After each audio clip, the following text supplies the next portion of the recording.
Good morning friends, स्वागत है आपका अपने YouTube channel study with Ravi Thakur पर। तो चलिए आज के हिंदू एडिटोरियल वोकैबुलरी की शुरुआत करते हैं। आज का जो पहला एडिटोरियल दिया गया उसका हेडिंग है a time to give on ex gratia compensation to families of कोविड-19 विक्टिम्स। पहला जो एडिटोरियल दिया गया है ये जो सरकार के द्वारा एक सहायता राशि दी जाती है उसे बोला जाता है एक्स ग्राटिया। किसी तरह का कोई नुकसान हुआ है या जान माल की हानि हुई है तो उसके बदले में जो कंपनसेशन के तौर पर राशि दी जाती है उसे बोला जाएगा एक्स ग्राटिया। तो पहला जो एडिटोरियल दिया गया है कोविड-19 से जिनकी मृत्यु हो गई है और परिवार में जैसे वो एक ही कमाने वाले थे उसके बाद मतलब कोई ऑर्फन हो गए, बच्चे उनके अनाथ हो गए हैं, इस तरह से बातें कही गई हैं। तो उन्हें एक कंपनसेशन देने की बात कही गई है एडिटोरियल में कि इस तरह से कोई नीति बनानी होगी कि उनको कंपनसेट किया जाना चाहिए ऐसी फैमिलीज को जो डिप्राइव्ड फैमिली है, जो ज़रूरतमंद ऐसी फैमिलीज हैं जिनके घर से कोविड-19 के कारण जो है मृत्यु हो गई है। कोई एक कमाने वाले पर्सन की, वही एक व्यक्ति था जिसकी मृत्यु हो गई है, तो बच्चे कई अनाथ हो चुके हैं, कमाने वाला नहीं है किसी फैमिली में। तो इसके रिगार्डिंग कही गई हैं पूरी बातें। इंपॉर्टेंट ये एडिटोरियल है, आप जरूर करके इसको पढ़िएगा। तो चलिए शुरुआत करते हैं वोकैबुलरी की। आज का जो पहला वर्ड है वो है bread winners. Bread winners word यहाँ पे नाउन की तरह यूज हुआ है। देखिए, ब्रेड विनर्स का वही मतलब लिया गया है, परिवार का ऐसा कोई व्यक्ति जिसकी कमाई से ही पूरा परिवार का पालन पोषण होता हो, उसे पालनकर्ता या अर्जक कहा जाएगा और उसको इंग्लिश में बोला जाएगा bread winner. The person who earns most of the money that his or her family needs, that is called breadwinners. Synonyms आप देख लीजिए, प्रोवाइडर, वर्कर, अर्नर और जॉब होल्डर। एंटोनिम्स है रूल मेकर, टॉप ब्रास और ये है आपका vaccinator, वकेशनर, माफ कीजिएगा वैक्सीनेटर नहीं, वकेशनर है, माफ कीजिएगा, वकेशनर है। एग्जाम्पल देख लीजिए, when his dad died Sachin became the bread winner, कि जब उसके पिता की मृत्यु हो गई, सचिन के पिता की, तो वो एकमात्र वो क्या रहेगा, फैमिली में कमाने वाला रह गया। Sachin became the bread winner, तो वही परिवार का अपना पालन पोषण करने वाला के लिए बचा, मतलब उसी ने अपना फैमिली का जो है पालन पोषण किया। अगला हमारा जो वर्ड है वो है एवर्ड। एवर्ड वर्ड यहाँ पे वर्ब की तरह यूज हुआ है। एवर्ड का मतलब होता है किसी भी चीज को बड़े दावे के साथ कहना, निश्चय के साथ कहना या प्रमाणित करना, किसी चीज को साबित करना, उसे बोला जाएगा averred. If you aver that something is the case, you say very firmly that it is true, that is called averred. Synonyms आप देख लीजिए, डिक्लेयर्ड, asserted, affirmed और claimed। एंटोनिम्स है डिनाइड, अनसीन, नॉट वारंटेड और careless. Example देख लीजिए, entertaining is something that everyone in the country can enjoy, she averred. तो उसने ये दावा किया, उसने वो निश्चय के साथ कहा, किसी लड़की ने निश्चय के साथ कहा कि एंटरटेनिंग की जो एंटरटेनिंग है वो प्रत्येक कंट्री में जो देश है, प्रत्येक देश में मतलब ये एंजॉय का एक साधन होना चाहिए, जो एंटरटेनमेंट का एक साधन है। उसने इस तरह से दावा किया कि सभी के लिए, प्रत्येक नागरिक के लिए इस तरह की चीजें होनी आवश्यक हैं, मतलब ऐसा होना चाहिए। एंटरटेनिंग इज समथिंग, मतलब एंटरटेनिंग ही एक ऐसी चीज है that everyone in the country can enjoy, जिससे कि देश में पूरा जो है सभी लोग जो है वो एंजॉय कर सकते हैं, आनंद जिसका ले सकते हैं। तो उसने इस तरह से दावा किया। अगला हमारा शब्द है एम्पावरिस्ट। एम्पावरिस्ट वर्ड यहाँ पे एडजेक्टिव की तरह यूज हुआ है। एम्पावरिस्ट का मतलब होता है ऐसा कोई व्यक्ति जो बेहद गरीब हो, कंगाल, दरिद्र या शक्तिहीन होना, जिसके पास संसाधनों की बहुत ज्यादा कमी हो, उसे बोला जाएगा impoverished. Something that impoverishes a person और a country makes them poor. Synonyms आप देख लीजिए, पुअर, डेस्टिट्यूट, पेनीलेस और नीडी। एंटोनिम्स है रिच, प्रॉस्परस, अफ्लुएंट और मनीड। एग्जाम्पल देख लीजिए, there are impoverished hungry children in this world who smile and laugh every day. की वर्ल्ड में पूरे संसार में ऐसे भी बच्चे हैं जो कि बहुत ज्यादा दरिद्र है, गरीब है, मतलब भूखे हैं, जो भूखे रहते हैं इसके कारण, फिर भी वो क्या करते हैं, स्माइल करते हैं और हंसते हैं प्रत्येक दिन। अगला हमारा शब्द है अमेलोरेटिव। अमेलोरेटिव वर्ड यहाँ पे एडजेक्टिव की तरह यूज हुआ है। अमेलोरेटिव का मतलब होता है उन्नतिशील बने रहना, प्रोग्रेसिव बने रहना, उन्नतिशील होना, सुधारक होना, उन्नति करने वाला, सुधारना, किसी चीज को ठीक करना, बेहतर बनाना, उसे बोला जाएगा अमेलोरेटिव। इफ समवन और something ameliorates a situation, they make it better और easier in some way, that is called ameliorative. Synonyms आप देख लीजिए, इम्प्रूव, बेटर, अमेंड और अपग्रेड। एंटोनिम्स है एग्रावेट, deteriorate, worsen और exacerbate। एग्जाम्पल देख लीजिए, George is an ameliorative person, कि जॉर्ज कैसा है, एक भाई उन्नतिशील विकासशील एक व्यक्ति है। अगला हमारा शब्द है कॉन्फाइनिंग। कॉन्फाइनिंग वर्ड यहाँ पे वर्ब की तरह यूज हुआ है। कॉन्फाइनिंग का मतलब होता है किसी भी चीज को लिमिट करना, सीमित कर देना, प्रतिबंधित करना, उसे बोला जाएगा confining. To say within the limits of something, that is called confining. Synonyms आप देख लीजिए, रिस्ट्रिक्टिंग, कंस्ट्रेनिंग, लिमिटिंग और कंस्ट्रक्टिव। रिस्ट्रिक्टिंग, कॉन्स्ट्रेनिंग, लिमिटिंग और कंस्ट्रक्टिव इसके सिनोनिम्स है। एंटोनिम्स है एक्टिव, कुश्ती, हाईगी और हाईगे और इंडिपेंडेंट। एक्टिव, कुश्ती, हाईगे और इंडिपेंडेंट इसके एंटोनिम्स है कॉन्फाइनिंग वर्ड के। एग्जाम्पल देख लीजिए, please confine your questions to the topic we are discussing, कि कृपया रिक्वेस्ट की गई, कृपया अपने जो क्वेश्चंस हैं, अपने जो प्रश्न है वो केवल उसी टॉपिक तक सीमित रखें जो हम डिस्कस कर रहे हैं, जिसकी बात चल रही है। अगला हमारा शब्द है इंटरवेंशंस। इंटरवेंशंस वर्ड यहाँ पे नाउन की तरह यूज हुआ है। इंटरवेंशंस का मतलब होता है किसी भी काम में किसी तरह का कोई व्यवधान पैदा करना, या किसी बात में किसी तरह का कोई हस्तक्षेप करना, या बीच बचाव करना, मीडिएट करना, मिडियोकर बनना, या किसी बीच बचाव करना, तो उसे बोला जाएगा इंटरवेंशंस।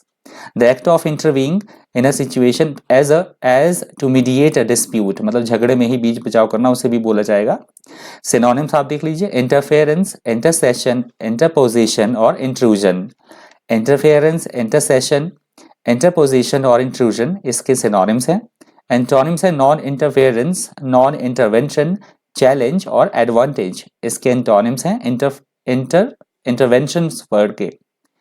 एग्जाम्पल देख लीजिए, after certain point medical intervention may be necessary, कि कोई रोगी है कि एक सर्टेन पॉइंट के जो बाद है, कोई किसी को किसी तरह की कोई बीमारी है, तो उसके बारे में बात कही गई है कि एक सर्टेन पॉइंट के बाद उन्हें मेडिकल ट्रीटमेंट दिया जाना चाहिए, मेडिकल इंटरवेंशन जो है वो आवश्यक हो जाएगा। अगला हमारा शब्द है ऑफेंड। ऑफेंड वर्ड यहाँ पे वर्ब की तरह यूज हुआ है। ऑफेंड का मतलब होता है ऐसा बच्चा जिसके कि माता पिता ना हो, जो अनाथ हो गया हो, यतीम हो चुका हो, ऐसे बच्चे को बोला जाएगा offend. An orphan is a child whose parents are dead, that is called orphaned. Synonyms आप देख लीजिए, fatherless, parentless, deprived और unparented. Antonyms है parented और owned. Example देख लीजिए, some voluntary organizations are trying hard to shelter the orphans. स्वैच्छिक स्वायत्त कोई ऑर्गेनाइजेशन है, इस तरह की जो संस्थाएं हैं वो बहुत ज्यादा कोशिश कर रही हैं शेल्टर देने की, जो कि गरीब अनाथ बच्चे हैं उनको मतलब सहारा देने की, शेल्टर देने की काफी वो कोशिश कर रही हैं। काफी सारी ऐसी स्वायत्त, कुछ एक स्वायत्त संस्थाएं ऐसी हैं। अगला हमारा शब्द है परपेचुअल। यहाँ से हमारा दूसरा एडिटोरियल देखिए शुरू हो रहा है। दूसरे एडिटोरियल का हेडिंग है अ perpetual war on dilemmas of ending US forever war in Afghanistan. तो ये जो दूसरा एडिटोरियल दिया गया है, इंटरनेशनली इंपॉर्टेंस है इसकी, रखता है ये इंटरनेशनली ये इंपॉर्टेंस रखता है एडिटोरियल, आप पढ़ लीजिएगा इसको। इंपॉर्टेंट एडिटोरियल है ये। अमेरिका और अफगानिस्तान के बीच में के बारे में बातें कही गई हैं। अमेरिका, अफगानिस्तान और तालिबान, क्योंकि अभी समय नज़दीक आ रहा है जब तालिबान से अफगानिस्तान अमेरिकी जो ट्रूप है, अमेरिकी जो सेना है वो मतलब फेज्ड मैनर में हटती जाएगी, तो इसके बारे में बातें कही गई है। इंपॉर्टेंट एडिटोरियल है, ये भी आप पढ़ लीजिएगा। इसका पहला वर्ड है परपेचुअल। परपेचुअल वर्ड यहाँ पे एडजेक्टिव की तरह यूज हुआ है। परपेचुअल का मतलब होता है ऐसी कोई बात जो कि लगातार चलती रहे, निरंतर चलती रहे, या ऐसी कोई घटना हम बोल सकते हैं जो बार बार घटित होती रहे, उसे बोला जाता है perpetual. A perpetual feeling, state और quality is one that never ends और changes, that is called perpetual. Synonyms आप देख लीजिए, कांस्टेंट, परसिस्टेंट, एंडलेस और परमानेंट। कांस्टेंट, परसिस्टेंट, एंडलेस और परमानेंट। एंटोनिम्स है टेम्पररी, ब्रीफ, इंटरमिटेंट और इरेटिक। एग्जाम्पल देख लीजिए, he is on a perpetual search for truth, कि वो शाश्वत मतलब लगातार किसकी सर्च में है, सत्य की खोज में है, सत्य की सर्च में है, मतलब ट्रूथ की खोज में है वो लगातार। अगला हमारा शब्द है इंस्टेंस। इंस्टेंस वर्ड यहाँ पे नाउन की तरह यूज हुआ है। इंस्टेंस का मतलब होता है किसी बात का हम एक एग्जाम्पल पेश कर रहे हैं, एक आदर्श उदाहरण या मिसाल देना, उसे बोला जाएगा instance. An instance is a particular example or occurrence of something, that is called instance. Synonyms आप देख लीजिए, case, example, illustration और sample. Antonyms है hide, present, repetition और answer. एग्जाम्पल देख लीजिए, there have been several instances of racial attacks in the area, कि इस एरिया में जो इस क्षेत्र में है काफी सारे एग्जाम्पल हैं रेशियल अटैक्स के। अगला हमारा शब्द है वॉर्टेक्सेस। वॉर्टेक्सेस यहाँ पे नाउन की तरह यूज हुआ है। वॉर्टेक्सेस का मतलब होता है जो सिंपली इसका मतलब होता है वो था किसी तरह का कोई तूफान या चक्रवात या बवंडर, साइक्लोन हम बोल सकते हैं, उस कंटेक्स्ट में इस वर्ड का यूज होता है वॉर्टेक्स का। यहाँ वॉर्टेक्सेस है। और एडिटोरियल में जो इस वर्ड का यूज हुआ है वो हुआ है ऐसी कोई मतलब प्रॉब्लम या किसी भी तरह की कठिनाई है, कोई समस्या है तो उनसे घिरे रहना, उसे बोला गया है वॉर्टेक्सेस। If you refer to a situation as a vortex, you mean that you are being forced into it without being able to prevent it. That is called vortexes. Synonyms आप देख लीजिए, hazardous, storms, whirlpool और cyclones. Antonyms है calm, clarification, solution और unswirl. इसके antonyms हैं vortexes word के। Example देख लीजिए, when marriages break down, children are swept into the vortex of their parents' embittered emotions. embittered का मतलब होता है कड़वाहट भरे इमोशंस, ऐसी कोई भावना है कि जब शादियां टूटती हैं तो जो बच्चे होते हैं वो मतलब इसी बवंडर में, इसी भंवर में रह जाते हैं, जो माता पिता की कड़वाहट भरी जो इमोशंस होते हैं वो उसी भंवर में फंस के रह जाते हैं। अगला हमारा शब्द है परवेडिंग। परवेडिंग वर्ड यहाँ पे वर्ब की तरह यूज हुआ है। परवेडिंग का मतलब होता है ऐसी कोई चीज जो सभी जगह सर्वत्र विद्यमान हो, सभी जगह फैली हो, सभी जगह व्याप्त हो, सर्वव्यापक होना, उसे बोला जाता है pervading. If something pervades a place और thing, it is a noticeable feature throughout it, that is called pervading. Synonyms आप देख लीजिए, pervasive, permeating, ubiquitous, omnipresent। Pervasive, permeating, ubiquitous और omnipresent इसके सिनोनिम्स हैं। एंटोनिम्स है बेसिक, ब्रीफ, कॉम्पैक्ट और deficient. Basic, brief, compact और deficient इसके एंटोनिम्स हैं परवेडिंग वर्ड के। एग्जाम्पल देख लीजिए, the smell of sawdust and glue pervaded the factory, कि कारखाने में जो है ग्लू की और जो डस्ट है उसकी, स्वॉडस्ट है जो मतलब डस्ट, एक तरह की डस्ट है ये, उसकी स्मेल जो है वो चारों तरफ फैली हुई थी फैक्ट्री में, मतलब सभी जगह कारखाने में इस की गोंद की, ग्लू की और ये जो डस्ट है इसकी स्मेल फैली हुई थी, गंध इसकी सभी जगह फैली हुई थी। अगला हमारा शब्द है लीवे। लीवे वर्ड यहाँ पे नाउन की तरह यूज हुआ है। लीवे का मतलब होता है किसी तरह की छूट देना किसी चीज में, कि या कि कोई गुंजाइश रखना, उसे बोला जाएगा leeway. Leeway is the freedom that someone has to take the action they want to or to change their plans. That is called leeway.